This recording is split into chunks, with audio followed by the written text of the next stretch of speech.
Bismillahirrahmanirrahim. Assalamualaikum warahmatullahi wabarakatuh.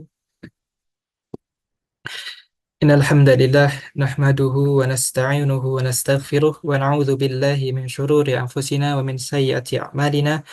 Man yahdihillahu fala mudilla lah wa man yudlilhu fala hadiyalah.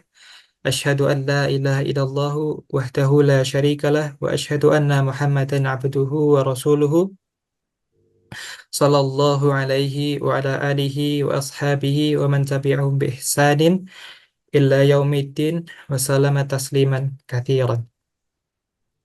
Alhamdulillah, segala puji bagi Allah yang telah mempertemukan kita dalam kegiatan yang semoga Allah berkahi pada malam hari ini, serta salawat serta salam semoga senantiasa terlimpahkan kepada Rasulullah Sallallahu Alaihi Wasallam, kepada keluarganya, para sahabatnya, dan seluruh pengikutnya yang istiqomah meneladani sunnah beliau hingga akhir zaman. Amma ba'd. Hadirin yang semoga senantiasa dirahmati oleh Allah, perkenalkan saya Alif yang akan memandu jalannya kegiatan RLDM atau Ruang Literasi Dakwah Mahasiswa pada kesempatan kali ini. Nah, mungkin sedikit pembuka. Jadi RLDM atau Ruang Literasi Dakwah Mahasiswa ini merupakan salah satu program rutin dari FKIM Yogyakarta yang dimana ditujukan bagi para mahasiswa Muslim, khususnya anggota FKIM, KMMP, dan penggerak dakwah mahasiswa secara umum. Nah, kegiatan ini bertujuan untuk meningkatkan kesadaran mahasiswa Muslim akan perannya dalam mengajak lingkungan sekitar untuk mengamalkan Islam dengan baik, serta untuk memberikan wadah yang mengoptimalkan peran dari kegiatan mahasiswa yang bergerak dalam bidang dakwah. Nah, untuk kegiatan RLDM kali ini mengusung tema memahami religius trauma, yang Masya Allah ini temanya sangat menarik sekali, di mana fenomena, fenomena ini itu eh, apa tidak bisa kita abaikan ya. Jadi eh, terutama untuk mahasiswa yang aktif di lingkungan keagamaan, yang dimana tekanan, pengalaman yang kurang tepat, lalu ada interpretasi ajaran yang keliru, itu dapat menimbulkan luka yang bisa mempengaruhi ibadah, relasi, atau bahkan sampai ke kesehatan mental. Nah, ini topik yang insya Allah akan kita bahas pada malam hari ini. Nah, topik yang menarik ini insya Allah akan disampaikan oleh Ustadz Hasim Ikhwanuddin, SR Hafizahullah Ta'ala, yang pada kesempatan malam hari ini sudah hadir membersamai kita. Assalamualaikum Ustadz. Ahlan wa sahlan. Waalaikumsalam warahmatullah. Suara saya terdengar jelas, Mas? Terdengar jelas Ustadz, Baik. insya Allah. Bagaimana kabarnya Ustadz? Alhamdulillah sehat. Mas Alif sehat, Mas? Alhamdulillah. Semoga Allah senantiasa menjaga Ustadz dan keluarganya. Amin wa iyyakum wa antum kadzalik. Amin. Nah, hadirin sekalian, langsung saja kita masuk ke dalam sesi utama pada malam hari ini. Kepada Ustadz Hasim Ikhwanuddin SR Hafizahullah Ta'ala, kepada beliau kami persilakan, falyatafaddal mashkur. Baik, bismillahirrahmanirrahim. Assalamualaikum warahmatullahi wabarakatuh. Waalaikumsalam warahmatullahi Innal wabarakatuh. hamdalillah nahmaduhu wa nasta'inuhu wa nastaghfiruh wa na'udzu billahi min syururi anfusina wa min sayyiati a'malina. Man yahdihillahu fala mudilla lahu wa man yudlil fala hadiya lahu. Asyhadu an la ilaha illallah wahdahu la syarika lah. وأشهد أن محمدا عبده ورسوله لا نبي ولا رسول بعده اللهم صل وسلم وبارك على نبينا محمد وعلى آله وصحبه ومن تبعهم بإحسان إلى يوم الدين أما بعد. Khotal iman wa khotal Islam, teman-teman sekalian, kaum muslimin dan muslimat, saudara-saudari kaum muslimin dan muslimat yang mudah-mudahan senantiasa Allah berikan taufik dan limpahkan keberkahan dimanapun kita berada. Pertama, marilah kita bersyukur kepada Allah atas limpah nikmat yang telah Allah berikan. Di kesempatan malam hari ini kita bisa berkumpul di majelis online ini dalam keadaan sehat walafiat. Salawat teriring salam mudah-mudahan senantiasa terlimpah tercurah kepada Nabi kita Muhammad SAW, pada keluarganya, para sahabatnya, dan seluruh kaum muslimin. Ikhwatal iman wa akhtal Islam, teman-teman sekalian dirahmati oleh Allah Subhanahu wa taala. Insyaallah pada pembahasan malam hari ini di ruang literasi FKIM, kita akan membahas satu tema yang sangat menarik dan mungkin bisa jadi jarang ya dibahas oleh para pemuka agama. Dan kenapa ini menarik? Karena tentunya fenomena ini sangat berkaitan dengan usia muda ya. Meskipun tidak menutup kemungkinan orang-orang tua juga mengalaminya. Itu tentang trauma religius atau religious trauma.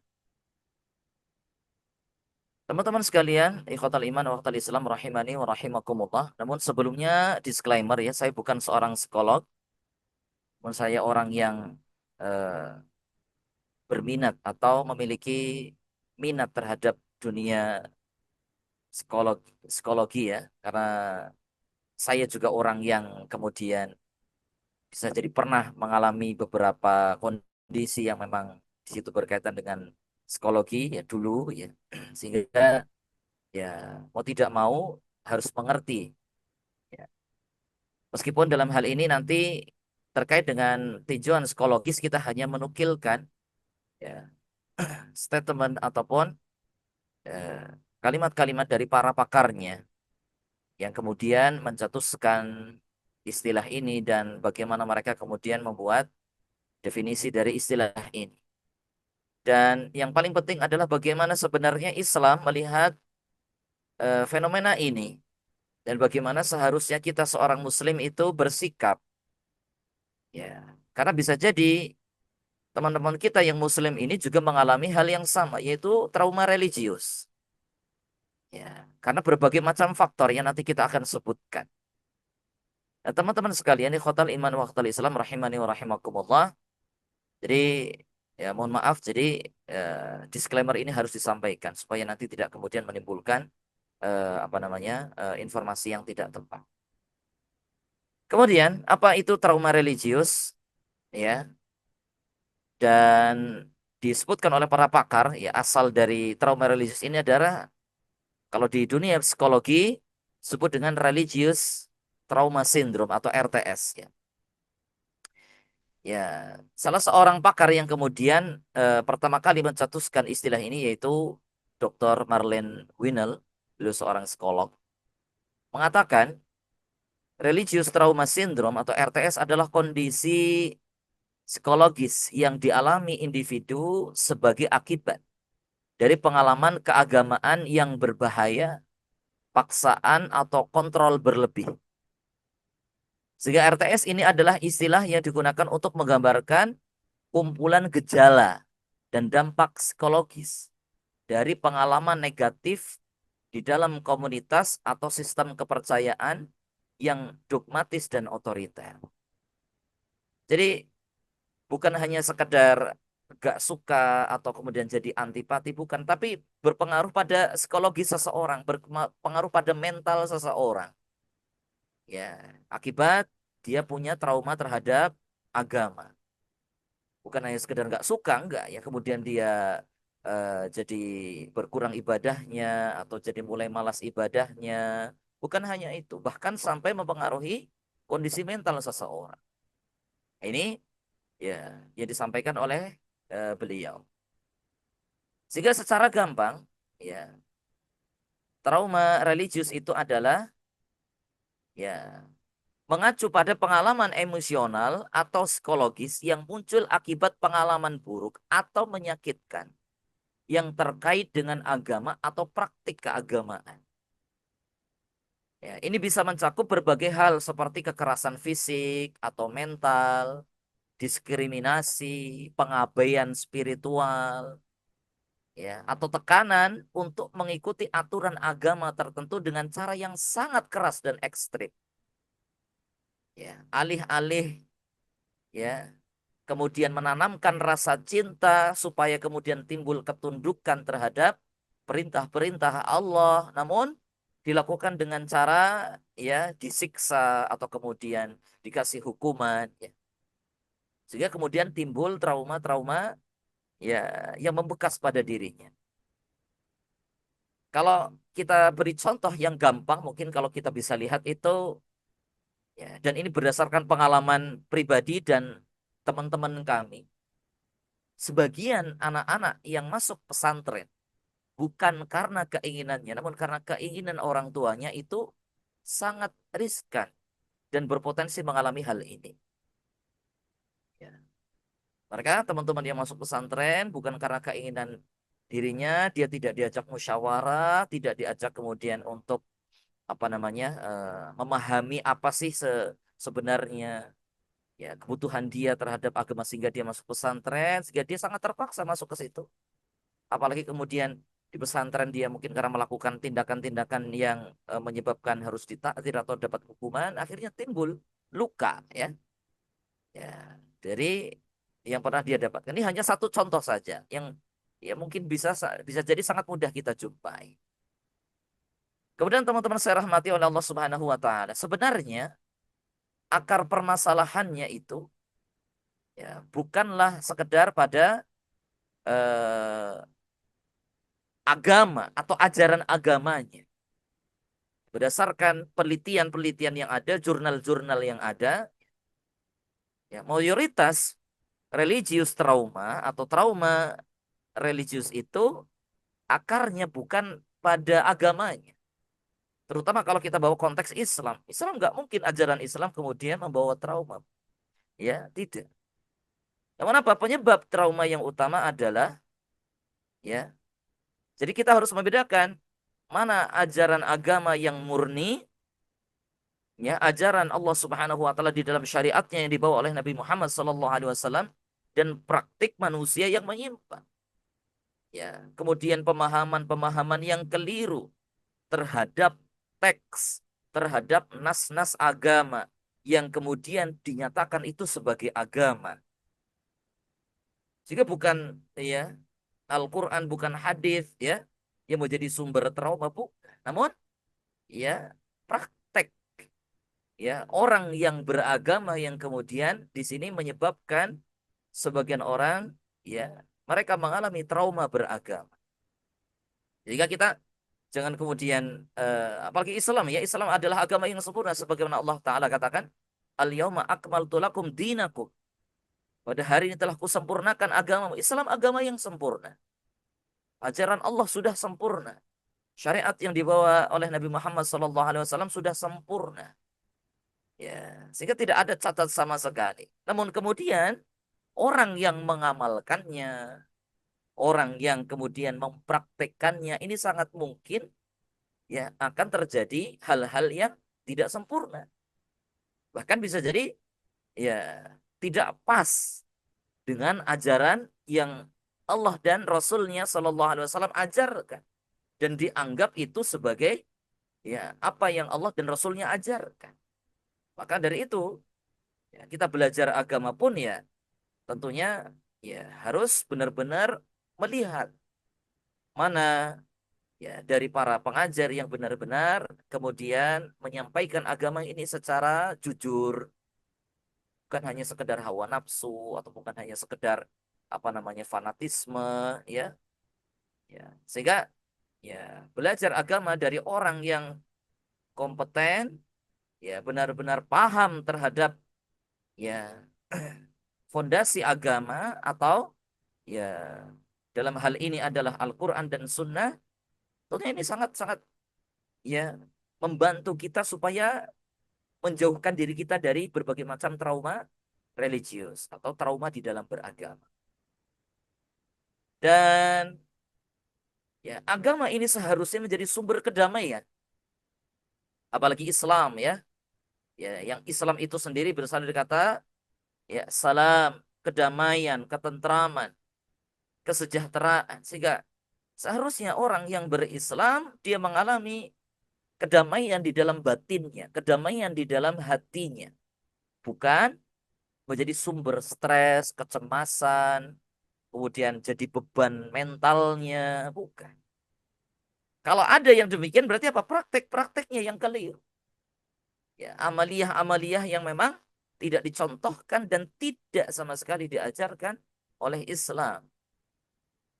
Tayyib. Khotal iman wa Islam, teman-teman sekalian dirahmati oleh Allah Subhanahu wa taala. Maka kita harus mengerti apa saja faktor-faktor pemicu trauma religius. Di antaranya adalah yang pertama, ini berdasarkan ya berbagai macam sumber yang kemudian dirangkumkan menjadi 4 poin ini ya. Yang pertama, otoritarianisme dan kontrol. Ya, sebagian orang ya melakukan penafsiran yang kaku dalam artian ya dia tidak mempertimbangkan ya makna-makna yang lain disampaikan oleh para ulama ya, sehingga dia hanya berpaku pada teks, tidak memperhatikan asbabul wurud ya, tidak mempertimbangkan asbabun nuzul kalau Al-Qur'an ya. Sehingga kemudian ya dia hanya melihat teks kemudian diberlakukan kepada ya mad'u atau pada orang yang diajak ya atau orang yang didakwahi ya atau orang yang sedang dinasehati.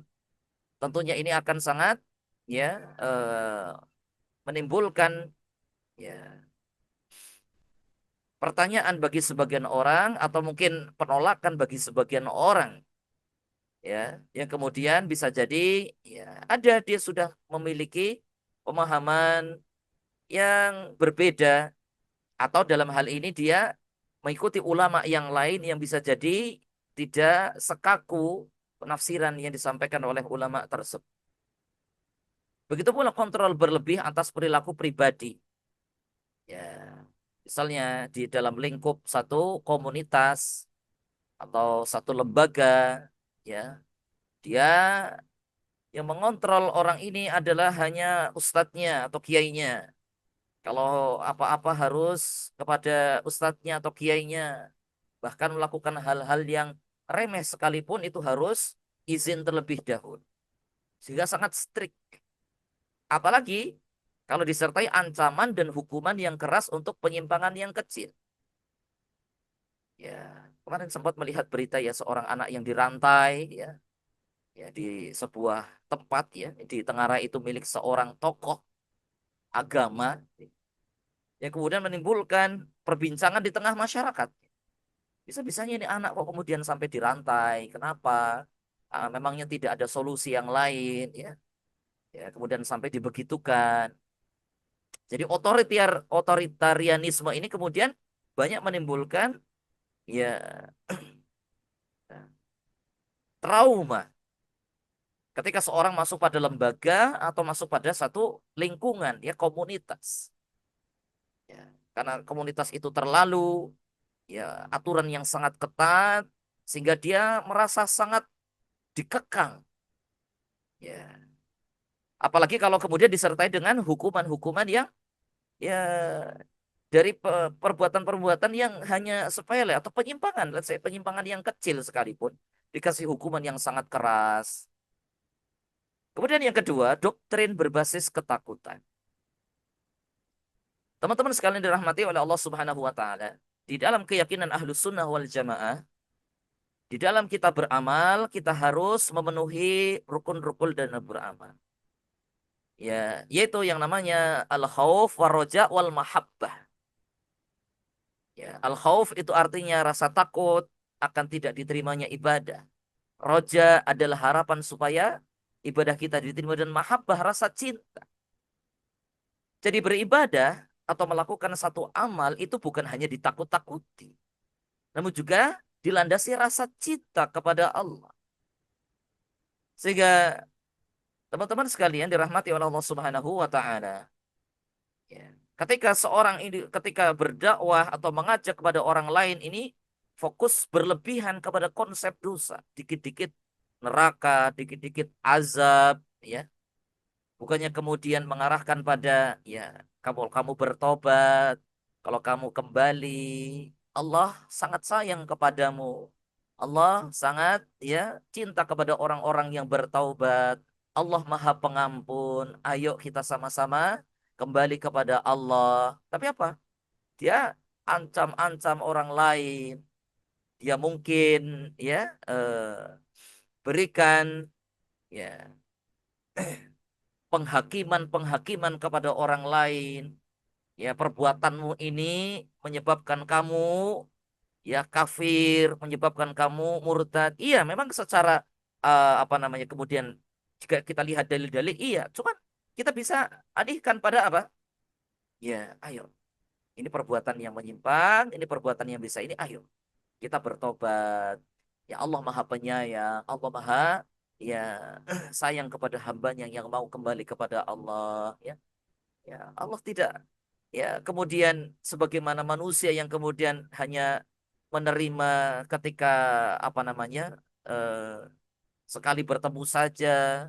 Kemudian kalau sudah bersalah nanti sikapnya berbeda. Tidak. Allah itu akan senantiasa menerima kita apapun kondisinya. Berapapun kesalahan kita. Jadi kemudian apa? Ya, kita boleh kemudian menyampaikan konsep dosa dan seterusnya. Namun kita lihat konteksnya. Jika ini orang adalah orang yang sedang belajar, orang-orang yang sedang kemudian ya, hijrah, maka yang paling penting bagaimana dia cinta dulu. Dia cinta dengan Allah, dia cinta kepada Rasulullah. Ya, karena kecintaan inilah kemudian akan menimbulkan rasa ingin untuk tunduk dengan aturan-aturan Allah. Kalau kemudian nggak ada rasa cinta, bagaimana kita akan tunduk? Ya, kenapa Anda kemudian meninggalkan larangan-larangan? Oh, karena saya cinta dengan Allah. Karena saya cinta dengan Allah, maka akan semua larangan-larangan Allah akan saya tinggalkan. Ya, karena saya cinta kepada Allah. Allah larang saya meninggalkan. Sebagaimana orang yang sudah cinta kepada orang lain, apapun yang tidak disuka oleh orang tersebut, pasti dia akan tinggalkan. Nah ini ya yang kemudian ya menjadi penyebab atau pemicu trauma. Terlalu fokus pada ancaman dan penghakiman. Ya, jadi alih-alih kemudian merangkul, ya, alih-alih kemudian mengajak untuk kembali kepada Allah, ya, ya. Namun malah apa dihakimi atau difonis dengan fonis-fonis yang bisa jadi ya menyambar ya mentalnya gitu ya. Loh, kok saya dibegitukan gitu ya. Padahal untuk kemudian vonis ini wah panjang sekali pembahasannya ya. Bahkan para ulama mereka sampai membuat kaidah-kaidah untuk menjatuhkan vonis. Dan yang berhak untuk menjatuhkan vonis ya antara lain sesat, ya murtad, kafir itu para ulama, bukan orang sembarangan orang. Ya sekarang kalau kita lihat di medsos ya, oh, Masya Allah itu ya orang-orang yang tak berantah dari mana kemudian mereka sana kemari menghakimi orang lain, memvonis orang lain tanpa kita melihat apa yang terjadi di belakang orang tersebut. Baik. Kemudian yang ketiga, di antara pemicu trauma religius adalah isolasi dan eksklusivitas.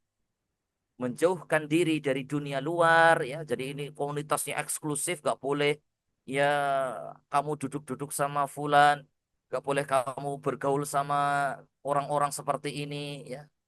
Jadi pola pikir us versus them, ya. Ya. Menganggap kelompok lain sesat dan atau musuh. Ya. Ya, jadi kalau bukan kelompok kita, ya gak usah jadiin teman. Ya. Sehingga eksklusif kemudian membuat orang ini terisolasi sehingga dia merasa sempit di tengah masyarakat. Apalagi kalau mahasiswa ya, mahasiswa dia harus ya ngerjain tugas dengan teman-teman yang bisa jadi latar belakangnya bermacam-macam, bahkan tidak hanya latar belakang suku, bahkan agama begitu ya. Kalau kemudian dia itu didoktrin, kemudian dia berada di komunitas yang sangat eksklusif, wah ini sangat membuat dia tertekan. Kemudian yang keempat, penekanan keraguan. Jadi melarang atau menghukum pertanyaan kritis. Menganggap keraguan sebagai dosa atau lemah iman. Sehingga teman-teman sekalian, ikhwatal iman, waqtal islam, rahimani wa rahimakumullah. Kalau ada teman-teman kita yang mungkin ya mereka bertanya tentang agama yang bisa jadi kita sudah tahu jawabannya ya. Cuman menurut kita kok kamu ngapain sih nanya-nanya kayak gitu? Ya, kamu kok kayak nggak yakin sama Islam kalau dari sudut pandang kita, POV kita. Tapi bisa jadi dari sudut pandang dia memang dia benar-benar nggak tahu. Dia memang benar-benar butuh jawaban. Sehingga kalau ada teman-teman kita bertanya atau pertanyaan yang kritis gitu ya. Kenapa sih Allah kemudian harus ya, mengutus malaikat gitu ya. Padahal Allah kan mampu kemudian melakukannya sendiri, misalnya begitu ya. Kita sebagai seorang muslim gitu ya, maka ya ini orang butuh jawaban, ini butuh diarahkan kepada jalan yang benar, jawaban yang benar. Nah, kemudian teman-teman sekalian, nah yang mungkin kesalahan berikutnya adalah karena kita tidak punya ilmu, kemudian akhirnya kita keluar fatwa atau kata-kata yang akhirnya malah justru ya menjerumuskan orang tersebut pada menjauhi agama. Kamu nggak usah lah nanya-nanya kayak gitu. Ya yakini saja. Kalau kamu nanya-nanya gitu bisa kafir loh atau dan seterusnya ya. Padahal bisa jadi ada jawabannya. Kita saja yang nggak ngerti misalnya. Maka teman-teman saya rahmati oleh Allah Subhanahu wa taala, dari sekian pemicu-pemicu ini Islam ya sudah punya solusinya. Ya, punya jawabannya. Tapi teman-teman saya rahmati oleh Allah Subhanahu wa taala. Maka ya di dalam Islam tidak boleh kemudian kita ada kultus ya, kultus terhadap tokoh sehingga kemudian kita harus tunduk patuh pada tokoh tersebut ya tanpa batas. Tidak ada ketundukan dan kepatuhan yang mutlak kecuali kepada Allah dan Rasulnya. Sebagaimana Allah katakan, ya ayyuhalladzina amanu athi'ullaha wa athi'ur rasul wa ulil amri minkum. Wahai orang-orang yang beriman, ya, taatlah kalian kepada Allah, taatlah kalian kepada Rasul. Ya, di sini Allah menyebutkan athi'ullaha wa athi'ur rasul. Menggunakan kata-kata athi'u baik kepada Allah dan kepada Rasulullah. Berarti apa? Ini ketaatan yang mutlak. Namun ketika Allah menyebutkan wa ulil amri minkum, Allah tidak menyebutkan ada kata-kata ati'u di depannya. Maka para ulama tafsir mengatakan, maka ketaatan kepada ulil amri, ya, ulil amri ini ada dua, ya, ulil amri dalam urusan agama yaitu para ulama, ulil amri dalam urusan dunia itu para penguasa, pemerintah. Ya, maka harus ya mempertimbangkan ketaatan kepada Allah dan Rasulnya. Kalau mereka taat kepada Allah dan Rasulnya, maka kita taat pada mereka. Kalau para ulama, pemerintah ini tidak taat kepada Rasulnya, menyimpang dari ajaran Allah dan Rasulnya, maka kita nggak ada ketaatan. Sebagaimana sabda Nabi, la ta'ata li makhluqin fi ma'siyatil khaliq. Tidak ada ketaatan kepada makhluk dalam perbuatan bermaksiat kepada Allah. Jadi nggak ada Islam mengajarkan kemudian tunduk patuh kepada apa namanya seorang tokoh sehingga dia harus begitu dilayani, dihormati gitu ya. Ya bahkan melebihi Nabi Shallallahu Alaihi Wasallam. Ya, ini jelas. Ya Islam tidak pernah mengajarkannya. Kalau ada, oh berarti dia ya orangnya bukan ajaran Islamnya. Ya orangnya yang salah. Ya kemudian doktrin berbasis ketakutan dan bagaimana Islam mengajarkan rahmat. Ya kemudian ya Islam mengajarkan untuk berbaur dengan masyarakat, bahkan Nabi Shallallahu Alaihi Wasallam bahkan bermuamalah secara langsung dengan orang-orang non-Muslim, ya terkait dengan kegiatan-kegiatan duniawi, ya, ya. Ini mencontohkan kepada kita bagaimana ya Nabi Shallallahu Alaihi Wasallam itu begitu cair dengan masyarakat, bukan kemudian wah dia non-Muslim saya nggak mau dekat-dekat sama dia, padahal mungkin urusannya cuma jual beli, padahal urusannya mungkin sekedar kerja bakti atau cuma kalau misalnya konteksnya mahasiswa mungkin ngerjain tugas bareng gitu ya. Tidak demikian. Siapa yang kemudian masih contoh kayak gitu orang Nabi saja dikisahkan oleh Ibunda Aisyah radhiyallahu anha, baju besi beliau ya ketika meninggal dunia masih tergadaikan kepada seorang Yahudi. Berarti apa? Nabi ya pernah bertransaksi dengan seorang Yahudi. Tapi kemudian bagaimana kita melihat respon Islam ya terkait dengan religius trauma ini dan penyebab-penyebabnya tentunya ya. Maka perlu kita ketahui bahwasanya Islam adalah agama yang rahmah, agama yang penuh kasih sayang dan penuh dengan kemudahan. Sebagaimana sabda Nabi Shallallahu Alaihi Wasallam, "Ad-dinu yusrun," agama itu mudah. Dan bahwasanya Allah Taala berfirman, ya, "Wa ma arsalnaka illa rahmatan lil alamin." Tidaklah ya kami mengutus engkau wahai Muhammad kecuali sebagai rahmat, ya pembawa kasih sayang bagi alam semesta. Ya, terkait dengan pemicu-pemicu tadi, bagaimana respon Islam? Yang pertama, Sama sekali di dalam Islam tidak boleh memaksa seseorang di dalam agama. Allah Ta'ala katakan, La ikraha fiddin qad tabayyana rusydu minal ghai. Tidak ada paksaan dalam menganut agama Islam. Kenapa tidak perlu dipaksa? Karena ya qad tabayyana rusydu minal ghai. Karena jalan yang benar dan jalan yang sesat itu jelas sudah terang. Ya sudah jelas, tabayyana, sudah gamblang. Jadi nggak perlu dipaksa. Ini jalan yang keliru, ini jalan yang benar, ini sudah terang. Kemudian Allah katakan fama yakfur bitaghuti fa yu'min billahi faqad istamsaka bil urwatil wuthqa lam fisama laha wallahu samiun alim. Siapa yang ingkar kepada taghut dan beriman kepada Allah, sungguh telah berpegang teguh pada tali yang sangat kuat dan tidak akan putus, dan Allah Maha mendengar lagi Maha mengetahui. Maka teman-teman sekalian, ikhwatal iman wa ikhwatal Islam, ini adalah prinsip dasar bahwa keyakinan dan keimanan adalah pilihan hati nurani yang tidak bisa dipaksakan atau diintimidasi. Kenapa kalau kemudian seorang diintimidasi, dipaksa, maka imannya iman yang terpaksa, bukan iman yang khalis, bukan iman yang murni dari dalam hatinya. Maka teman-teman saya rahmati oleh Allah Subhanahu wa taala. Sebagai contoh misalnya dalam bab jihad, ya disebutkan oleh Syekh Abdul Adim Ibn Badawi rahimahullah taala dalam kitab eh, ya Al-Wajiz Fikih Sunnah ya. Ya. Beliau menerangkan bagaimana jihadnya Nabi Shallallahu Alaihi Wasallam. Nabi Shallallahu Alaihi Wasallam ketika akan kemudian berjihad, ya ke suatu tempat atau suatu daerah, ya ingin membebaskan masyarakatnya dari kesyirikan, Nabi Shallallahu Alaihi Wasallam memberikan ultimatum. Ya, apa ultimatum Nabi? Yang pertama, ya mengajak mereka untuk masuk Islam. Tentunya dengan cara yang damai, mengajak mereka untuk masuk Islam. Kalau mereka mau masuk Islam, maka khalas selesai. Mereka akan dilindungi, mereka akan mendapatkan hak yang sama dengan kaum muslimin.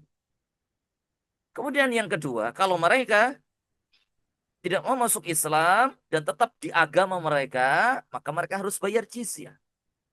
Dan ini teman-teman, berarti apa? Nabi tidak memaksa. Ya. Begitu pula para sahabat seterusnya, tidak memaksa.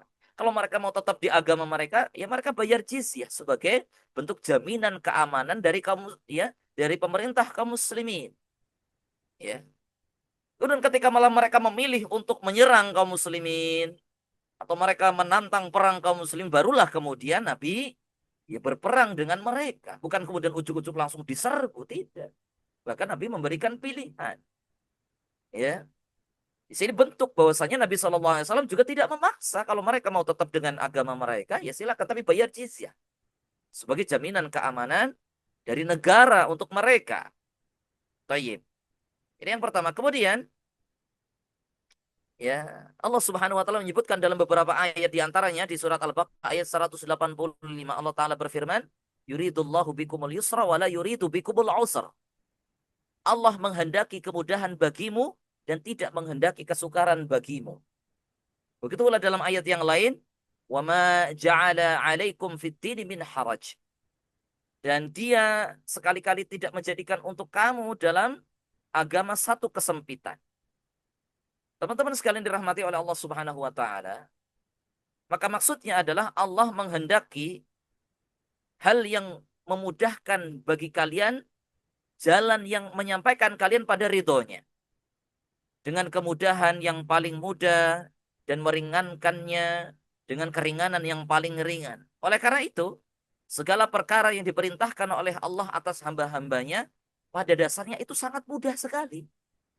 Namun bila terjadi satu rintangan yang menimbulkan kesulitan, maka Allah akan memudahkannya dengan kemudahan yang lain, yaitu dengan menggugurkan atau menguranginya dengan segala bentuk pengurangan. Dalam hal ini adalah satu hal yang tidak mungkin dibahas secara rinci.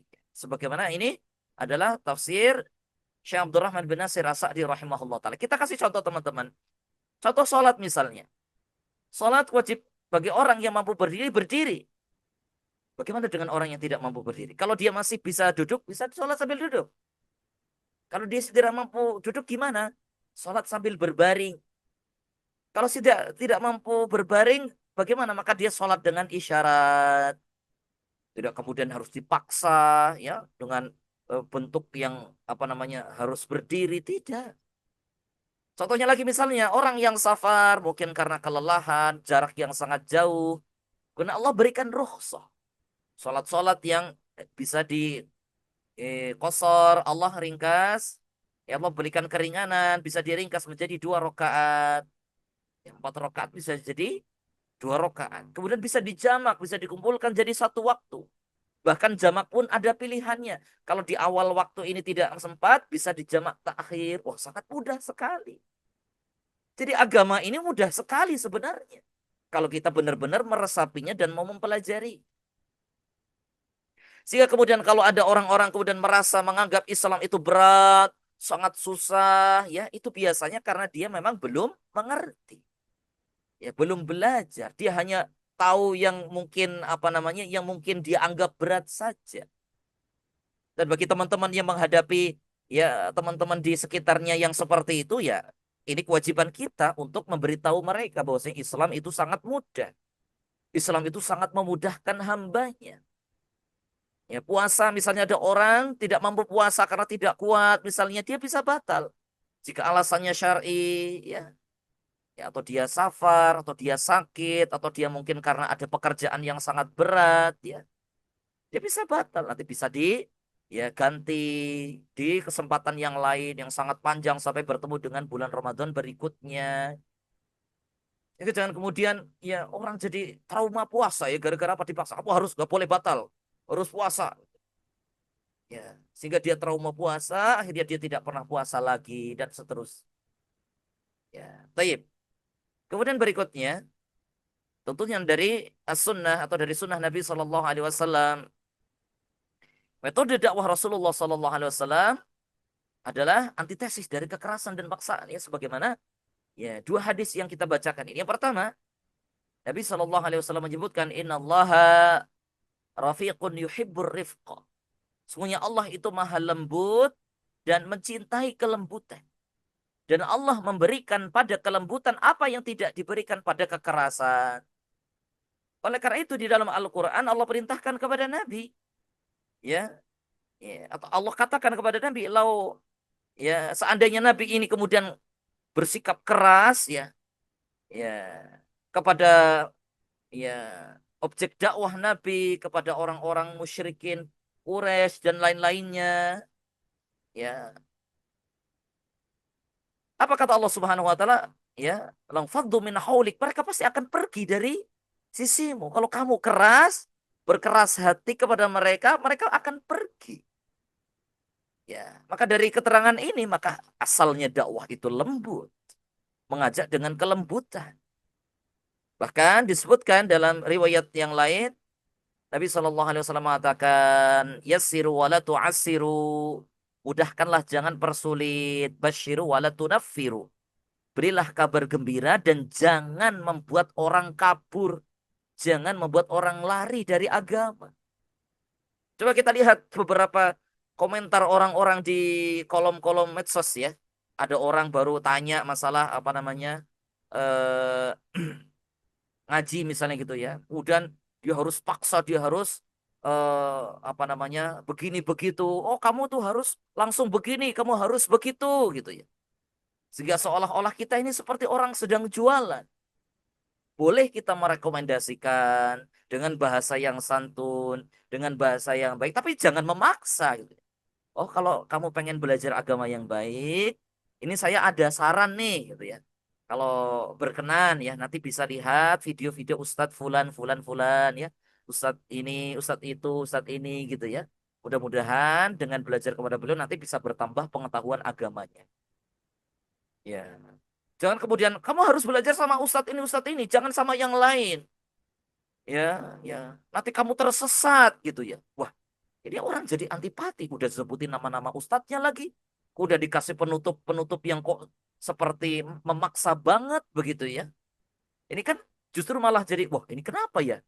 Ya, jadi malah kemudian Ya bisa jadi mungkin dia tertarik ya, tapi bisa jadi orang-orang yang melihatnya jadi ya kurang respect, kurang kemudian apa namanya menghargai gitu ya. Ya, kenapa? Dakwah itu lembut, teman-teman ya. Ya, silakan teman-teman kemudian memberikan rekomendasi, kemudian memberikan saran kepada orang yang mungkin baru belajar agama atau orang yang mungkin mereka, oh saya dulu nggak pernah sholat, sekarang saya mau sholat lagi, apa yang harus saya lakukan gitu ya. Gunakan kata-kata yang lembut, cari ya apa namanya diksi-diksi yang baik yang membuat dia itu jadi apa? Jadi gembira, jadi senang di dalam beragama gitu ya. Jadi jangan bikin lari gitu ya. Oh, kamu kemarin ninggalin sholat ya. Oh, kamu udah nggak bisa itu tempatnya susah banget. Kamu harus ya kodok sholatmu itu berapa lama tuh kamu? 5 tahun ya. Kamu harus ulang tuh sholatmu 5 tahun misalnya gitu ya. Ya memang ada pendapat sebagian ulama fikih ya yang mengatakan kalau ada orang murtad kemudian dia masuk Islam lagi harus ngulang sholat di range dia murtad gitu ya. Tapi kan nanti dulu gitu loh. Ini konteksnya dia baru ya sadar, baru kemudian apa namanya mau kembali lagi pada Islam gitu ya. Jangan kemudian bikin dia murtad lagi.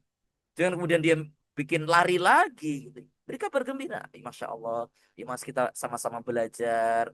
Ya silahkan Mbak ya nanti sama-sama belajar gitu ya. Nanti kalau ada butuh bagaimana ya apa nama tata cara sholat yang baik ya yang diajarkan oleh Rasulullah. Ini saya ada rekomendasi buku, ada rekomendasi video, ya ada channel YouTube ini dan seterusnya dengan bahasa yang hikmah, bahasa yang bijak gitu ya. Orang pasti akan respect. Oh, oh iya ya.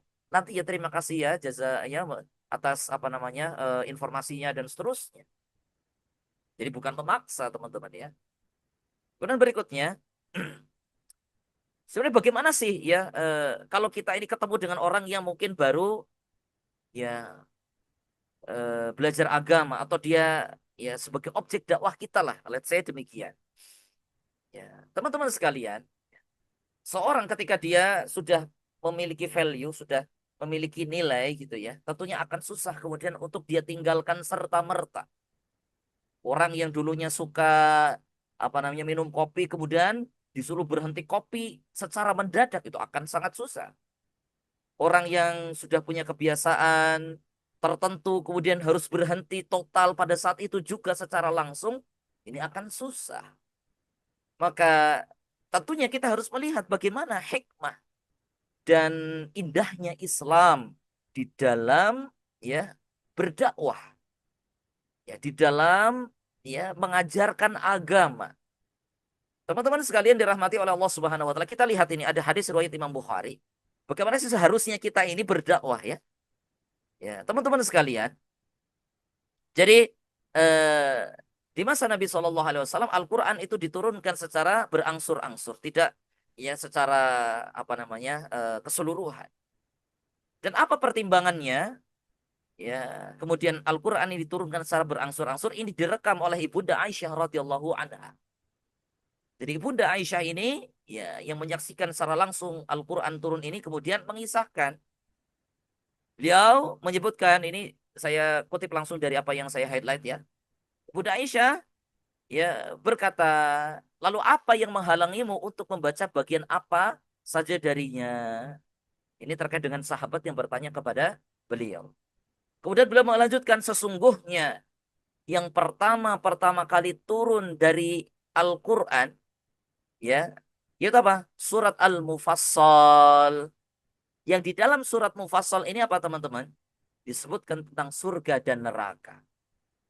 Disampaikan oleh Al-Imam Ibnu Hajar ketika memberikan penjelasan terkait dengan apa namanya hadis ini. Beliau mengatakan di awal-awal diturunkannya Al-Quran, fokusnya adalah untuk pemantapan iman, pemantapan akidah para sahabat. Bagaimana para sahabat mereka mencintai Allah, mencintai Rasul. Bagaimana mereka diberikan kabar gembira berupa surga. Dan mereka diberikan informasi tentang sesuatu yang sangat mengerikan berupa neraka. Gitu. Jadi fokusnya di awal-awal itu adalah menguatkan keyakinan.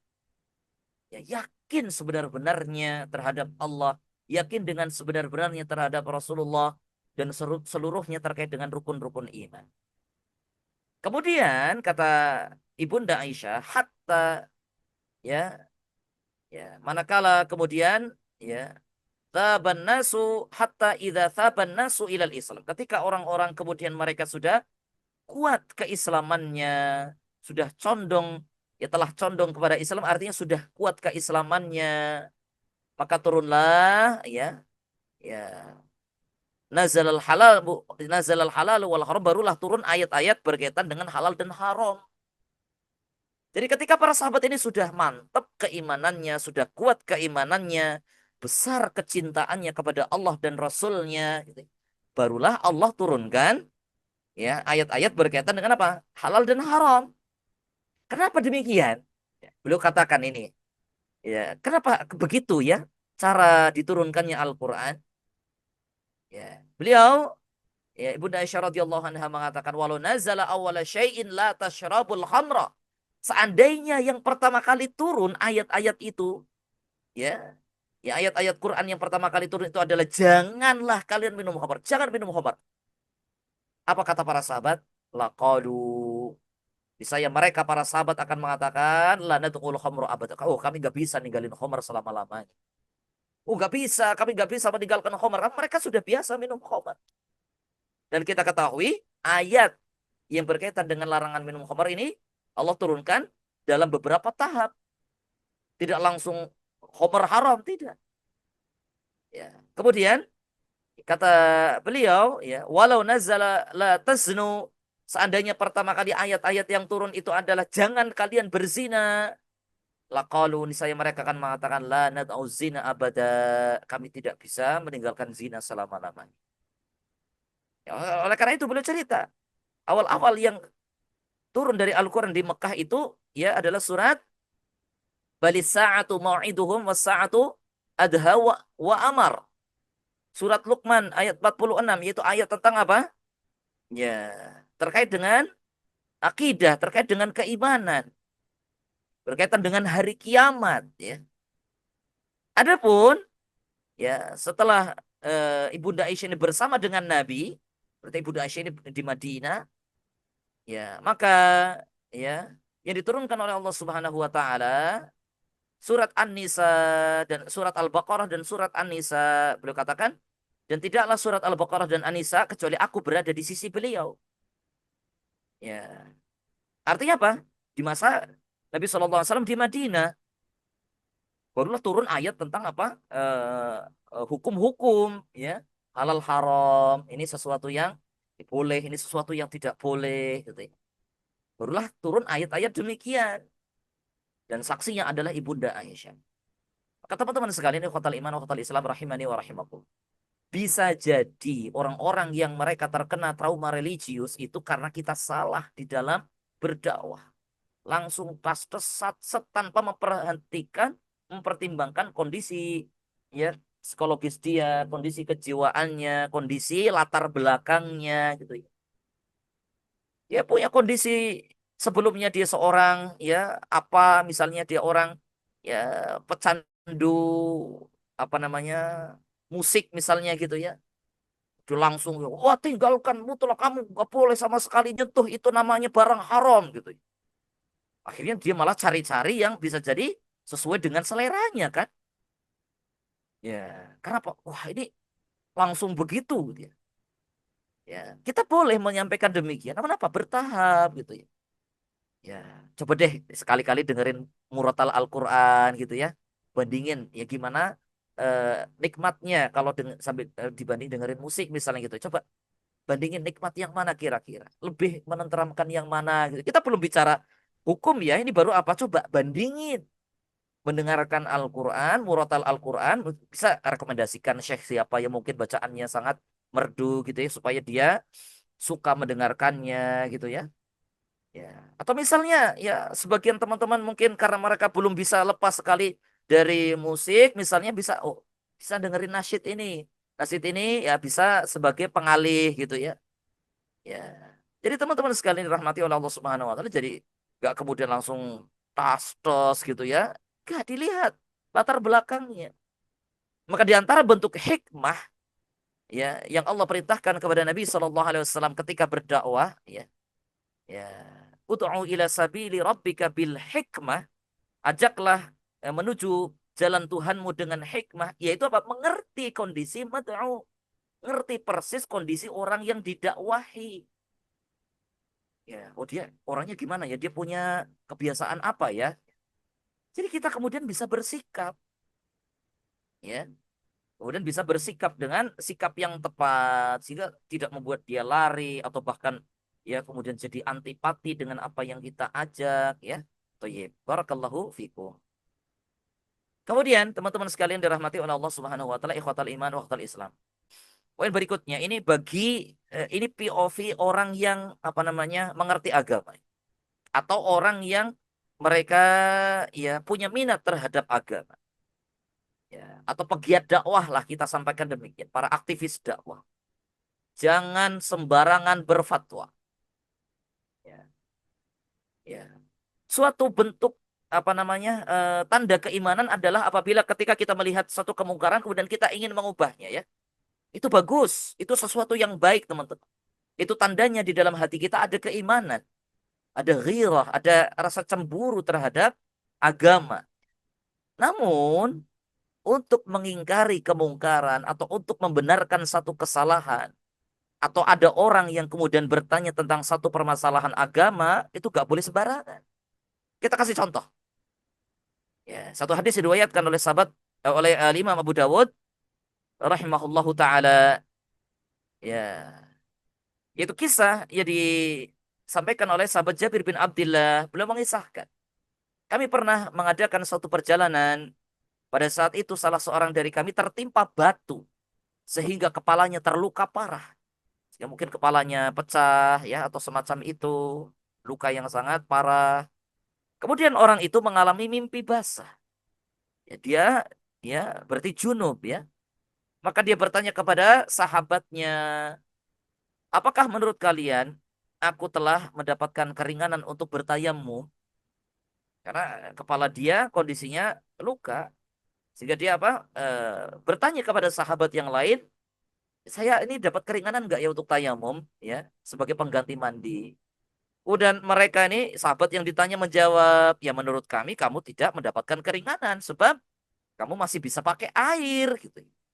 Lalu dia pun mandi dan qadarullah mati, meninggal dunia. Ketika kami mendatangi Nabi Shallallahu Alaihi Wasallam dan memberitahu hal tersebut, lalu beliau pun berseru sambil dalam kondisi yang marah. Qataluhu qatalahumullah. Mereka telah membunuhnya. Semoga Allah membinasakan mereka. Illa sa'alu idlam ta'lamu fa inna masyifa'ul ayyi as-su'alu. Mengapa mereka tidak bertanya bila mereka nggak ngerti? Kemudian Nabi mengatakan ini kuat teman-teman ya, penting banget. Sesungguhnya obat dari kebodohan adalah bertanya. Kata Nabi, sesungguhnya seharusnya ia cukup bertayamum saja. Caranya dengan menutupi bagian yang luka tersebut dengan secair kain, lalu mengusap atasnya, baru kemudian mengguyur anggota tubuhnya yang lain dengan air. Jangan kemudian bagian kepalanya diguyur yang sedang luka. Jadi bagian kepala ini cukup tayamum saja. Baik teman-teman sekarang mati oleh Allah Subhanahu wa taala. Ini contoh fatal. Kita ini kemudian berkeliaran di medsos kemudian berfatwa ya ya tanpa kemudian memiliki ilmu. Dan sangat banyak dijumpai ya di kolom-kolom komentar, ya. Sehingga apa membuat orang-orang yang mungkin mereka tadinya tertarik dengan agama jadi antipati, ya. Dia keluar fatwa-fatwa yang kemudian membuat dia jadi gak respect, ya. Dia keluar kalimat-kalimat yang menyakitkan gitu ya atas nama ya membela agama. Ya, agama siapa yang dia bela? Ya, agama siapa yang kemudian dia bela kalau kemudian caranya tidak benar? Ya. Bahkan dia tidak memiliki kapasitas ilmu untuk melakukan. Jadi kalau memang nggak ngerti tanya. Karena obat dari kebodohan adalah bertanya. Taib. Apalagi kalau di kolom komentar para ustadz gitu ya. Ustadz ini bertanya saya kalau begini-begini bagaimana kasusnya. Nah, yang jawab malah bukan yang punya akun. Yang jawab malah orang lain. Yang mungkin jawabannya ini justru malah tidak hikmah. Jawabannya ini tidak kemudian sesuai dengan konteks orang bertanya. Ya, jika dibandingkan dengan jawaban ustadz. Ini yang kemudian merusak. membuat orang trauma bertanya, membuat orang kemudian trauma beragama. Baik. Maka teman-teman sekalian dirahmati oleh Allah Subhanahu wa taala, bagaimana cara mencegahnya? Yang pertama, ya, mengenali dan mengakui bahwa perasaan tersebut valid dan nyata. Trauma religius itu ada dan nyata. Kita tidak perlu denial. Kita tidak perlu kemudian, oh enggak, dia tuh cuma malas ibadah saja gitu ya. Enggak perlu seperti itu, teman-teman. Ada orang yang memang benar-benar karena mengalami apa namanya kasus ya seperti itu kemudian dia jadi trauma. Ya, kemudian jadi ada perasaan was-was bahkan mungkin ya trauma di sini bukan mesti meninggalkan bahkan dia merasa takut beribadah gitu ya, dirinya sangat kotor, dirinya sangat mungkin Allah benci banget sama saya gitu, itu juga termasuk trauma ya. Ya, karena dia diancam-ancam terus gitu ya, kamu neraka, kamu disiksa dan seterusnya, dia merasa dirinya tidak pantas untuk jadi orang benar gitu, padahal dia pengen jadi orang benar. Ya, kita harus apa?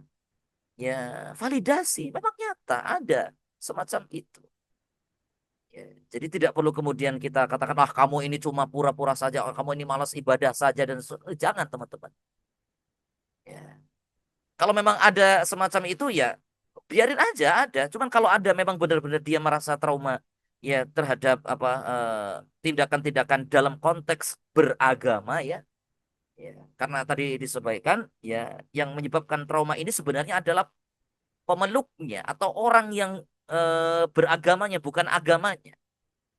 Itu kita akui itu sesuatu yang nyata. Kemudian cari lingkungan yang lebih sehat dan mendukung terutama jika komunitas religius tertentu memberikan tekanan berlebihan.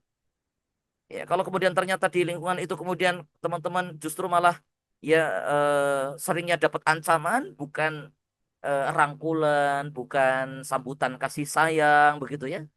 Ya bisa dipertimbangkan untuk cari komunitas yang justru lebih apa namanya respect kepada teman-teman, lebih menjaga perasaan, bisa menyambut dengan kasih sayang, merangkul. Jika ada yang salah itu bukan kemudian dihakimi, tapi justru malah dinasehati, kemudian apa namanya diberikan apa namanya solusi ya, ya dibantu apa yang bisa dibantu. Ya, oke ada orang menyimpang, ada orang yang salah gitu ya.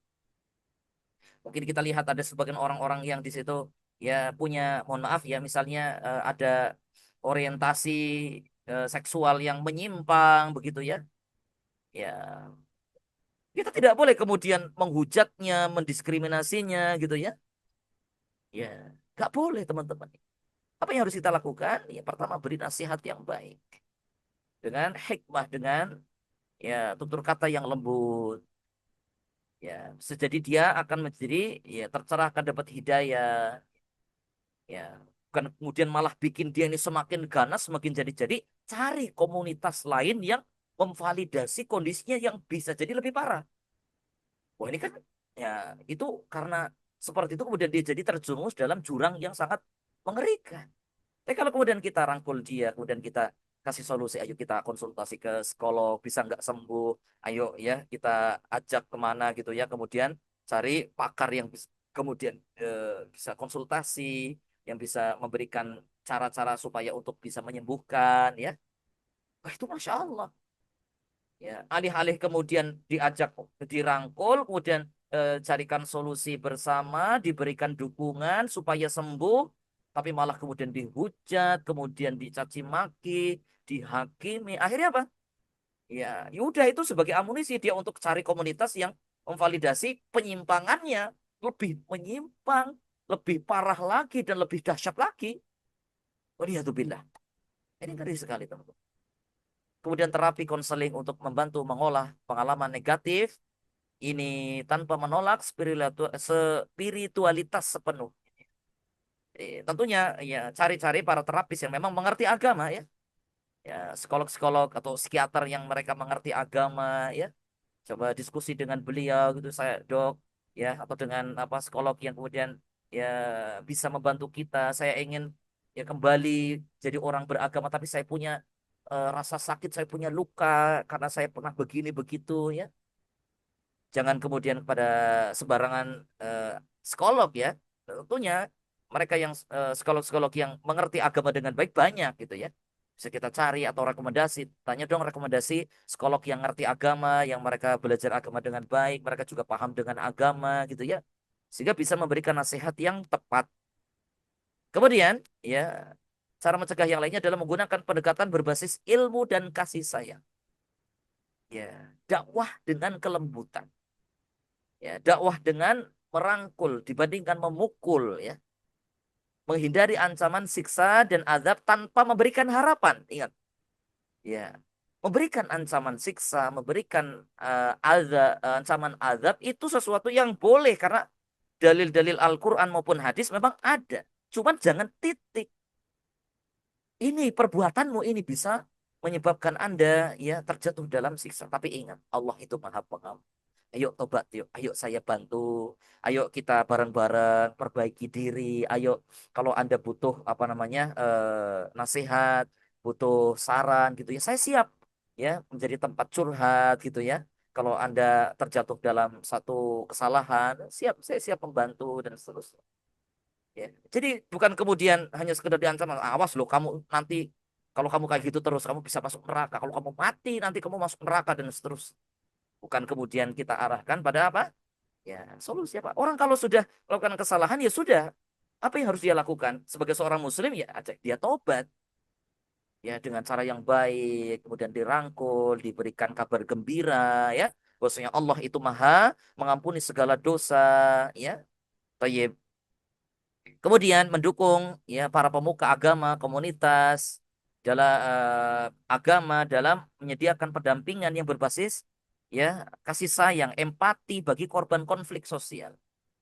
Ya, teman-teman yang trauma ini ya, para pemuka agama juga harus ngerti, aware gitu ya. Para dai, para ustadz ini juga harus aware. Jadi jangan sampai kemudian denial, oh enggak, ya, dari ustadznya saja sudah denial, mana ini susah nanti. Maka informasi ini juga harus sampai kepada mereka bahwasanya apa hal ini juga terjadi. Fenomena ini nyata ada, ya. Sehingga apa yang kemudian ini nyata ada ya ada penelitiannya, ada jurnalnya yang beredar luas di internet begitu ya. Jadi jangan kemudian dari tokohnya saja ini kemudian denial. Maka ini wah jelas ini bermasalah. Maka tentunya kewajiban kita sebagai muslim pun ya harus menyampaikan kepada guru-guru kita, pada ustadz-ustadz kita ya. Jika memang beliau-beliau ini belum sampai informasi masalah ini. Tapi saya yakin mereka guru-guru kita yang lurus, yang akidahnya lurus, mereka yang belajar agamanya benar, ya mereka pasti mengerti cara dakwah yang baik, cara dakwah yang benar yang diajarkan oleh Rasulullah Sallallahu Alaihi Wasallam. Kemudian teman-teman sekalian sebagai solusi ya, ya untuk para dai, ya ingat pesan Nabi Shallallahu Alaihi Wasallam, yassiru wala tu'assiru. Permudahlah, janganlah dipersulit. Berilah kabar gembira, jangan membuat orang lain lari. Jadi sebisa mungkin siapapun orang yang mereka sedang mengalami masalah, kita rangkul dia, kasih kabar gembira. Ya, jangan justru bikin dia lari dan kabur dari agama. Karena ucapan kita, sikap kita yang kemudian melukai dirinya. Tidak respect, tidak mempertimbangkan perasaannya, hanya sekedar menyampaikan dalil. Oh, yang penting kan saya menyampaikan kebenaran, dia terima atau tidak terima, bodoh amat. Enggak begitu. Ya, ya mana hikmahnya? Padahal Allah perintahkan, ud'u ila sabili rabbika bil hikmah, dengan hikmah. Mana hikmahnya? Mana kasih sayangnya kalau seperti itu? Kita berdakwah, kita mengajak orang lain, kita memberi nasihat orang lain. Apa tujuannya? Apa cuma sekedar menyampaikan dalil? Apa cuma sekedar menyampaikan informasi? Tidak. Tujuannya adalah orang itu agar apa? Mengikuti apa yang kita ajarkan, mengikuti apa yang kita sarankan. Itu tujuannya. Kalau tujuannya adalah agar dia mengikuti, agar dia kemudian mengikuti saran kita atau nasihat kita, ya sampaikan dengan cara yang terbaik. Jangan sampai kalah sama orang-orang ya jualan gitu ya, sales-sales bank, sales-sales barang mereka masya Allah ya getolnya luar biasa supaya orang mereka membeli barang. Nah kita ini mengajak orang untuk selamat, mengajak orang untuk kembali kepada agama, ya mengajak pada jalan yang benar kok malah kita kemudian pakai bahasa-bahasa yang kasar, pakai bahasa-bahasa yang tidak respect, ya kan aneh ya orang dunia saja mereka luar biasa getolnya ya. Ya, padahal cuma sekedar urusan dunia, mereka jualan apa ya, mereka kemudian punya barang apa ya, mereka sampai bikin strategi-strategi untuk menarik pasar. Nah, kita malah justru membuat orang lari dari agama karena sikap, ucapan, perbuatan, tingkah ya yang justru membuat orang lain jauh dari agama. Mereka trauma terhadap agama. Kemudian yang kedua untuk teman-teman yang sedang mengalami trauma. Teman-teman sekalian dirahmati oleh Allah Subhanahu wa taala, saya yakin mungkin bisa jadi ada di antara kita yang pernah mengalami ya trauma di dalam beragama. Dan saya pribadi juga pernah mengalami, teman.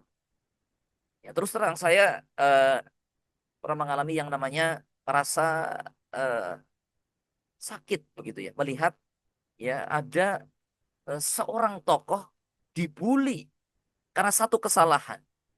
Oleh sekian banyak orang yang mengaku sebagai ya tokoh agama juga. Oke lah, kesalahan beliau salah memang salah. Apakah perlu kemudian berjilid-jilid dibully di medsos ya? Ya, kemudian sampai apa namanya ya merendahkan beliau padahal beliau seorang tokoh agama juga begitu ya. Ya, padahal ya yang disampaikan adalah ya ya kasih sayang, kemudian kita harus menghargai para ulama, kesalahan mereka adalah kita tegur dengan cara yang baik, dengan cara yang ya baik. Tapi apa Masya Allah ya dengan bahasa yang keras, dengan bahasa yang sampai kemudian keluar kata-kata yang tidak enak didengar. Saya pribadi gitu ya, kok begitu ya. Padahal ketika menyarankan orang lain itu ya baik caranya, tapi kok prakteknya seperti itu gitu ya. Ya, kenapa kemudian tidak dengan cara yang lembut saja? Kan dakwah yang lembut itu jauh lebih berpotensi untuk diterima dibandingkan dengan yang kasar. Coba bayangin teman-teman, kita salah ini salah, benar-benar salah ya. Tapi kita di unek-unek gitu loh. Weh, kamu nih, salah kamu nih. Ya dasar orang begini begitu dan seterusnya. Kamu ini nggak mikir, kamu ini nggak begini dan seterusnya. Ya kita tahu kita salah. Tapi kalau digituin kita sakit hati nggak? Sakit hati. Ya kalau coba mas, sebentar mas. Kayaknya panjenengan salah deh. Harusnya nggak begini mas. Kalau saya boleh sarankan, ya jenengan harusnya begini, ya tidak begitu. Kan lebih enak didengar. Meskipun bisa jadi ya kemudian kita ada perasaan denial, perasaan tidak terima. Tapi kalau kemudian bahasanya lembut, bahasanya apa namanya eh, respect ya kepada kita ya, tidak kemudian menyakiti perasaan kita, kita juga terima. Oh iya mas, terima kasih ya. Jazakumullah khairan sudah diingatkan, jazakumullah khairan sudah diberikan beritahu kalau saya salah dan seterusnya. Jadi teman-teman yang mengalami trauma ini ingatlah Allah Maha Penyayang. Allah luas sekali kasih sayang. Ya, kalau kemudian teman-teman merasa belum bisa sepenuhnya untuk kembali menjalankan agama, coba pelan-pelan saja. Apa yang bisa teman-teman lakukan? Ya, misalnya ya kemudian mulai sholat lagi ya. Kalau misalnya di lingkungan teman-teman malu, ya cari masjid yang jauh. Ya, cari tempat yang mungkin nggak ada yang kenal. Coba di situ. Ya, duduk-duduk di masjid sambil kemudian ya mengingat-ingat apa yang pernah ya melukai panjenengan kemudian meminta kepada Allah supaya disembuhkan begitu ya.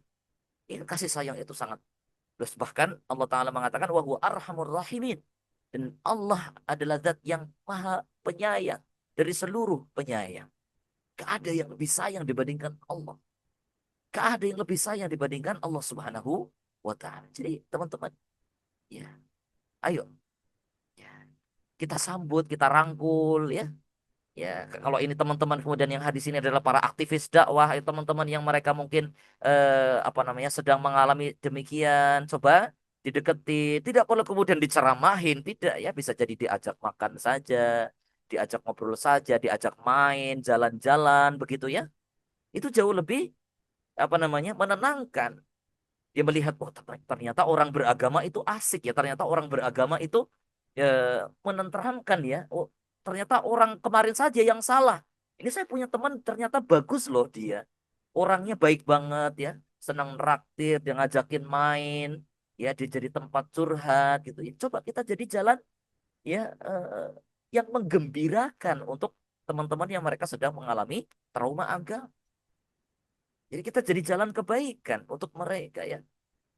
Ya, jadi teman-teman sekalian dirahmati oleh Allah Subhanahu wa taala ini ya. Ini sebenarnya ini panjang sekali ya bahas masalah semacam ini ya.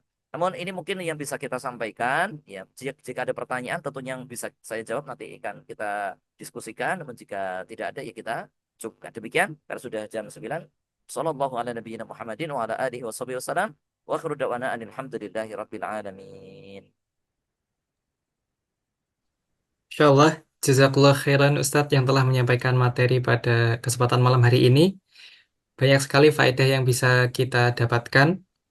Dan ada satu, dari sekian banyak faedah, ada satu yang saya highlight yang mungkin ini cukup berguna untuk teman-teman apa, sesama penggerak dakwah di kalangan mahasiswa, yaitu bisa jadi trauma religius itu karena kesalahan dalam berdakwah ya. Jadi eh, tadi Ustadz menyampaikan yang bisa dilakukan itu salah satu caranya dari sekian banyak cara adalah dengan menyampaikan secara bertahap dan dengan kelembutan, serta mengerti bagaimana kondisi dari mad'um.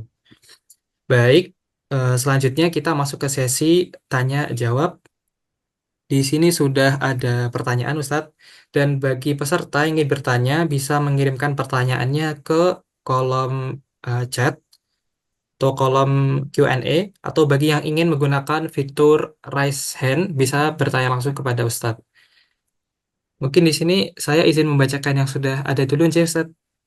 Permisi, saya ingin bertanya, bagaimana tanggapan Ustadz terkait lembaga dakwah di kalangan mahasiswa yang tagnya dakwah, tapi di dalamnya operasionalnya sedikit banyak jauh dari agama atau ekspektasi tentang agama.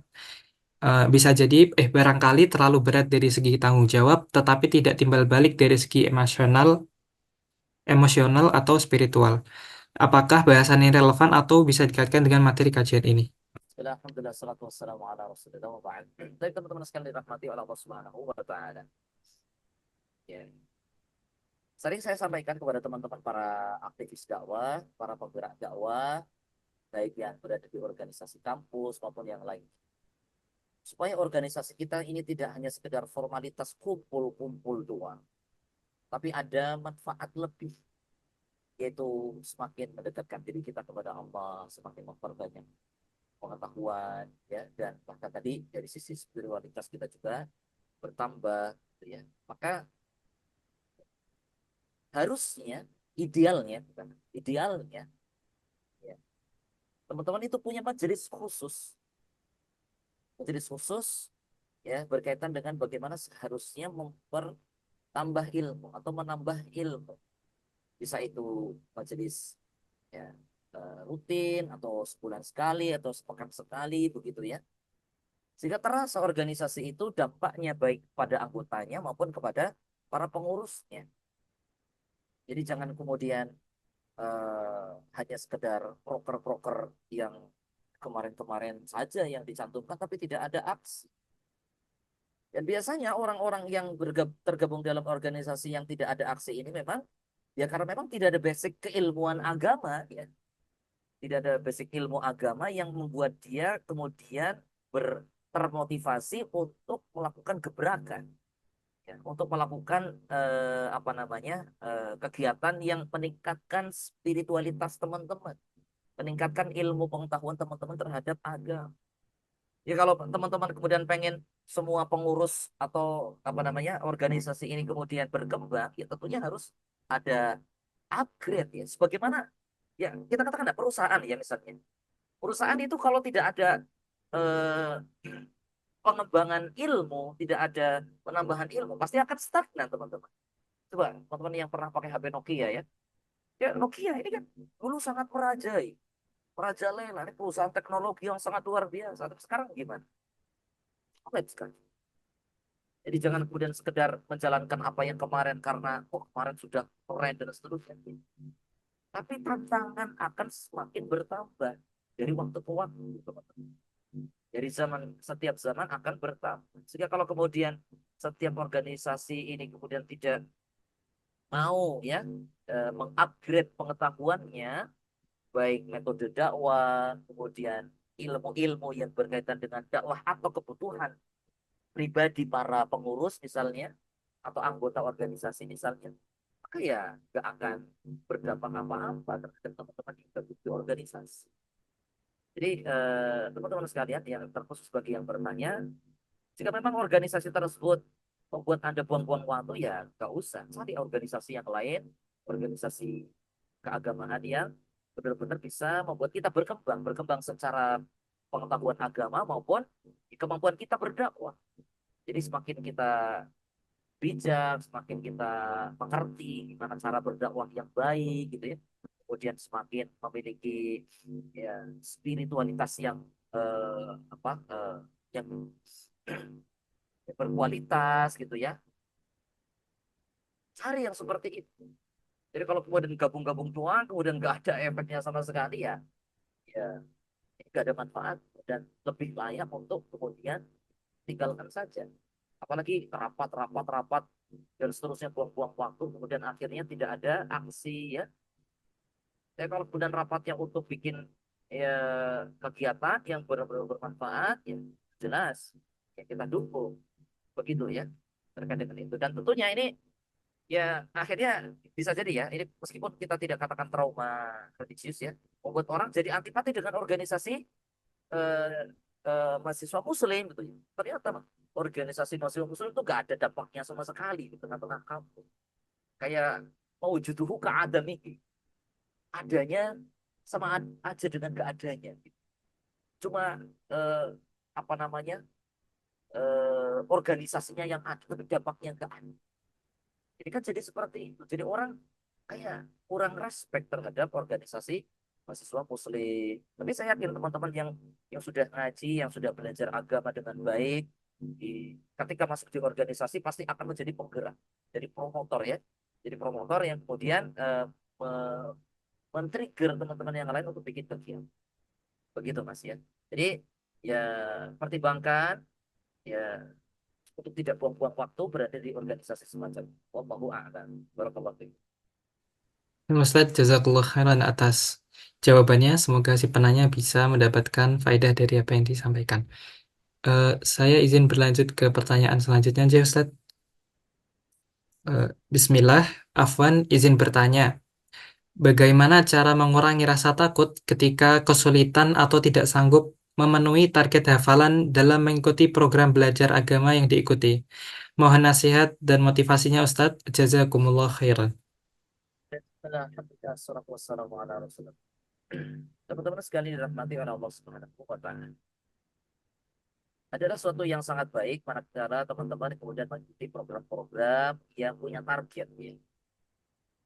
Sebelum itu, teman-teman sekalian, sebelum kita memutuskan untuk mengikuti program yang punya target, kita juga harus menimbang kemampuan.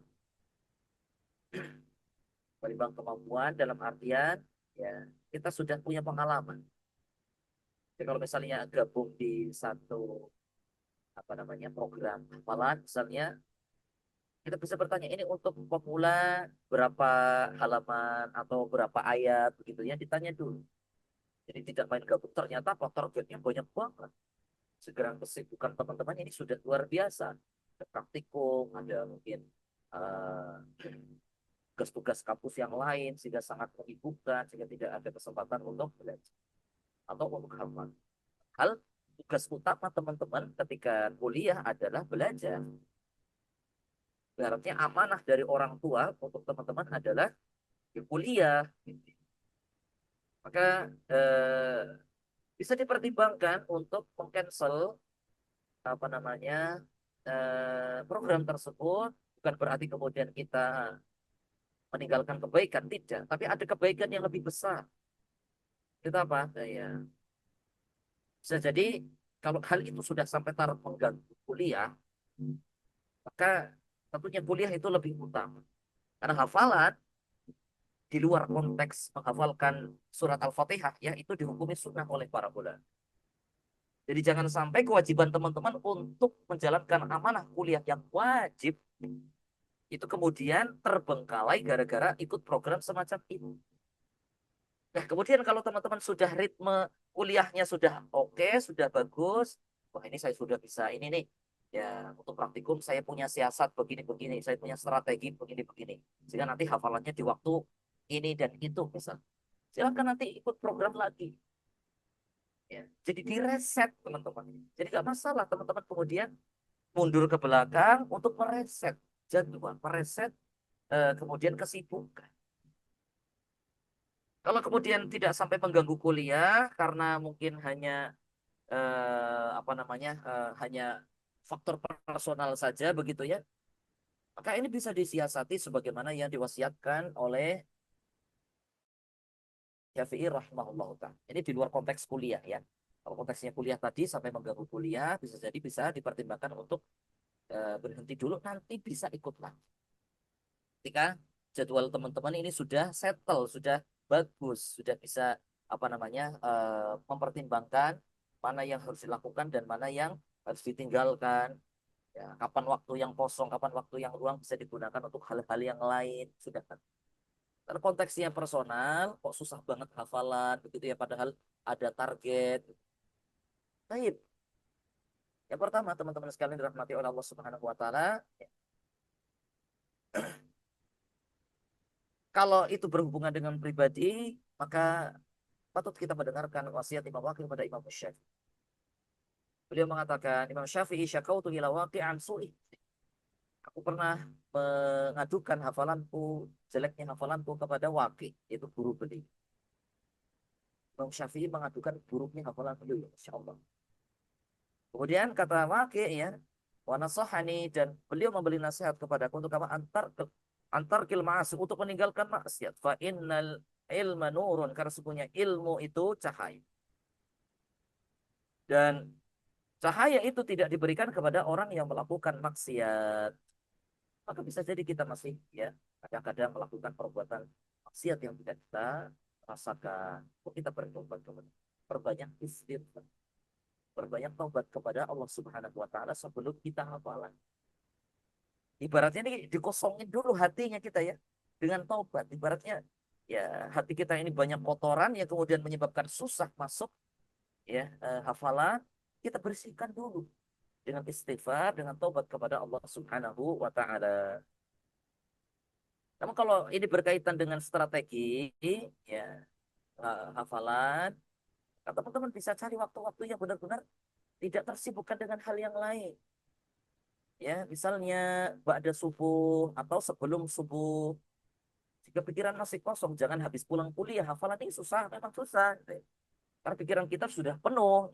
Meskipun ya, ya bisa jadi ada yang bisa. Dan kalau ternyata susah, teman-teman bisa cari waktu yang nyaman untuk hafalan. Dan jangan kemudian mengikuti program yang menyulitkan diri kita sendiri. Kalau memang program yang ini menyulitkan, anda targetnya banyak, ikuti program yang sedikit.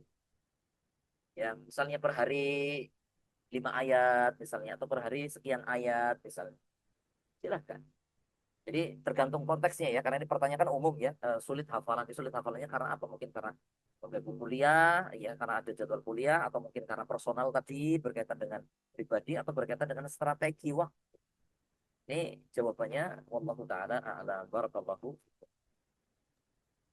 Jazakallah khairan Ustadz. Ini masih ada satu pertanyaan lagi. Apakah ini Ustadz sekiranya Ustadz Ya, masih berkenan barakallahu. untuk Silahkan, bisa dibacakan. Kiranya saya bisa mengerti. Baik, pertanyaannya, izin bertanya Ustadz, bagaimana cara menyembuhkan diri dari adiksi yang buruk menurut Islam? Baik, bismillah, alhamdulillah, salatu wassalamu ala rasulillah wa ba'd. Baik, Matan iman waktu Islam, teman-teman sekalian rahmati oleh Allah Subhanahu wa taala. Yang pertama kita menyadari bahwasanya kita manusia biasa. Ya, yang tentunya pasti memiliki kekurangan dan kita punya hawa nafsu yang terjatuh, ya, yang bisa jadi akan membawa kita terjatuh dalam dosa. Namun bukan berarti kemudian kita terus-terusan ya mentolerir, oh saya ini manusia, saya ini punya nafsu, dan gak apa-apa dong kalau saya berdosa. Ya, tidak demikian. Apalagi kemudian ini adiksi sesuatu yang buruk. Kita tidak perlu sebutkan ya secara rinci apa itu, misalnya perbuatan dosa atau maksiat. Bagaimana cara untuk berhenti darinya. Yang pertama kita sadar kalau itu buruk dulu. Ya, kalau kita sadar itu perbuatan buruk, itu jadi langkah awal yang sangat baik. Ya. Kenapa orang sulit untuk berhenti dari kecanduan sesuatu yang buruk? Karena menganggap itu nggak buruk gitu loh. Ya. Tapi yang pertama harus kita sadar itu sesuatu yang buruk. Kita cari dampaknya apa? Dampak untuk kesehatan seperti apa? Dampak untuk apa namanya akademiknya bagaimana? Dampak secara syariatnya bagaimana? Ini saya nanti gimana ya kalau saya kayak gini terus ya? Ya. Kemudian gimana kalau kemudian tiba-tiba eh, yang saya lakukan ini kemudian eh, dampak secara ya, kesehatan. Kita cari tahu dampak-dampaknya ini jangan kemudian karena mungkin ya merasa itu sesuatu yang enak atau nikmat kemudian kita bodo amat dengan dampaknya. Jangan. Ya orang-orang yang kemudian akhirnya naudzubillah min dzalik yang mereka kecanduan dan akhirnya mereka tidak bisa ditolong lagi ya karena seperti itu ya, tidak mau kemudian ya, mencari dampaknya. Kalau kita tahu dampak buruknya dan ngerinya, tentunya kita kemudian berpikir lagi untuk kemudian apa namanya menguranginya, ya. Mengurangi sedikit demi sedikit, ya apa yang kemudian biasanya kemudian apa namanya dilakukan itu dalam frekuensi sekian kali misalnya dikurangi. Nggak bisa deh kalau kayak gini terus dikurangi, dikurangi, dikurangi. Kemudian yang berikutnya setelah dia mengetahui dampak-dampaknya adalah dia berusaha untuk memikirkan akhirat. Kita tidak hanya hidup di dunia, teman-teman. Kita akan hidup di akhirat. Sehingga ya, apakah kemudian ya kebiasaan buruk ini kemudian berdampak baik untuk kehidupan akhirat kita? Tentunya enggak mungkin. Itu akan berdampak baik untuk kehidupan akhirat. Dan ketahuilah bahwasanya kehidupan sebenarnya adalah kehidupan akhirat, bukan kehidupan di dunia saja. Kalau kita di dunia ini kemudian ya, mohon maaf, maaf, maaf ya misalnya, tidak mau dengan ya melakukan aturan-aturan Allah atau kemudian kita menerjang larangan-larangan Allah Subhanahu wa taala, maka ya, jangan salahkan siapa-siapa kalau kemudian kita di akhirat memiliki nasib yang ya menderita, dapatkan dampak akibat dari perbuatan kita. Selain dari dampak duniawi tadi ya, tapi dampak ukhrawinya juga kita harus pertimbangkan, harus benar-benar kita pikirkan. Dan biasanya teman-teman saya rahmati oleh Allah Subhanahu wa taala, orang kalau sudah bertanya semacam ini dia ada kesadaran untuk sembuh. Dan ini adalah modal yang sangat penting. Jadi urutannya tadi punya kesadaran, kemudian mau mencari dampaknya, kemudian sedikit sedikit demi sedikit meninggalkannya, kemudian ya yang terakhir, meskipun ini harusnya yang dijadikan sebagai utama teman-teman, minta tolong kepada Allah. Jangan lupa ya, minta tolong kepada Allah Subhanahu Wa Taala. Ini dalam kondisi apapun, dalam kondisi trauma religius sekalipun teman-teman ya. Ya, kita nggak suka. Misalnya kita lagi berat banget sholat nih misalnya. Kita sudah awur-awuran nggak sholat misalnya. Kita minta tolong sama Allah. Ya apa teman-teman, apa kita minta tolong sama Allah? Kenapa nggak ada yang memiliki kekuatan dan upaya kecuali Allah Subhanahu wa taala. La haula wala quwata illa billah. Kita tolong sama Allah. Jangan mengandalkan diri kita. Kita nggak punya kekuatan apa-apa. Jadi apa? Minta tolong sama Allah Subhanahu wa taala. Demikian. Waktunya sudah lumayan panjang ini. Ya, sedikit informasi ini mudah-mudahan bermanfaat bagi teman-teman supaya kita lebih hikmah, lebih bijak lagi melihat fenomena-fenomena yang ada di sekitar kita, apalagi ya di era medsos sekarang ini yang bisa jadi ya harusnya kita jadi agen-agen kebaikan yang kemudian bisa mengajak orang, bisa menggait orang untuk ya kembali kepada jalan kebaikan. Ya, jadi jangan sampai kita malah jadi orang-orang yang membuat orang lari dari Allah. Wallahu taala alam. Wassallallahu ala nabiyyina Muhammadin wa ala alihi wasallam. Wa akhiru da'wana alhamdulillahi rabbil alamin. Sekian dari saya. Dan cukupkan dengan doa kafaratul majelis. Subhanaka Allahumma wa bihamdika asyhadu an la ilaha illa anta astaghfiruka wa atubu ilaik. Wassalamualaikum warahmatullahi wabarakatuh. Waalaikumsalam warahmatullahi wabarakatuh. Jazakallah khairan Ustadz atas penyampaian materi dan jawaban yang telah diberikan. Alhamdulillah, kita telah sampai pada penghujung acara. Semoga ilmu yang kita dapatkan ini bisa menjadi ilmu yang bermanfaat, menambah keimanan kita, dapat kita amalkan, dan semoga dengan ilmu ini pula Allah mudahkan kita dalam upaya-upaya kecil kita untuk mengusahakan gerakan dakwah kepada orang lain, terutama di kalangan mahasiswa. Sebelum kita tutup, ada challenge untuk peserta. Challenge-nya yaitu silahkan peserta bisa mengupload catatan dari kegiatan kita pada malam hari ini, bisa mengupload di story Instagram, dan jangan lupa untuk mention Instagram FKIM ya. Jadi bisa mengupload catatan dari kegiatan RLDM kita pada malam hari ini. Nanti ada hadiah untuk catatan terbaik, insya Allah. Saya, Alif, selaku pembawa acara pada kegiatan malam hari ini, memohon maaf atas banyaknya kekurangan saya dalam membawakan acara pada malam hari ini. Sekian, wassalamualaikum warahmatullahi wabarakatuh.